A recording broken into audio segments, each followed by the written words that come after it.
అందరికీ నమస్తే. 2019 నుంచి ప్రతి మనిషి జీవితంలో బాధాకరమేనండి. ఎందుకంటే ఒక్కొక్క ఇళ్లలో కొంతమంది చనిపోయి ఉన్నారు. తర్వాత కొంతమంది ఆ రోగాన బారిన పడి చాలా వీక్ అయిపోయి ఉన్నారు. చాలా సమస్యలతో కొట్టుమిట్టాడుతున్నారు. వ్యాపారాలు లేవు. అన్ని విధాలుగా సమస్యలే వచ్చినాయి. దేనివల్ల అంటే కరోనా వలన. అదే కరోనా మళ్ళీ స్టార్ట్ అవుతుంది. చాలా జాగ్రత్తగా ఉండాలి. ప్రతి వాళ్ళు మాస్కులు ధరించండి. వచ్చినా రాకపోయినా కూడా మాస్కులు ధరించండి. చాలా జాగ్రత్తగా ఉండండి. మళ్ళీ లాక్డౌన్ పడిందంటే మనం కోలుకోలేని పరిస్థితిలోకి వెళ్ళిపోతాం. ఇప్పటికే చాలా వరకు కోలుకోలేని పరిస్థితుల్లో ఉన్నాం. ఇంకా కోలుకోలేని పరిస్థితుల్లోకి వెళ్ళిపోతాం.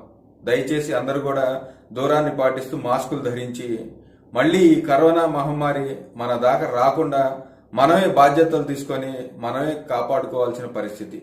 ప్రభుత్వం చేసే పని ప్రభుత్వం చేస్తుంది. కాకపోతే మనలో కూడా ఆ జాగ్రత్త ఉండాలి. అందరూ జాగ్రత్తలను పాటించండి. ఈ కరోనా మహమ్మారిని మళ్ళీ తరిమి కొట్టే విధంగా, అసలు మన దాకా రాని విధంగా మనం చేసుకోవాలి.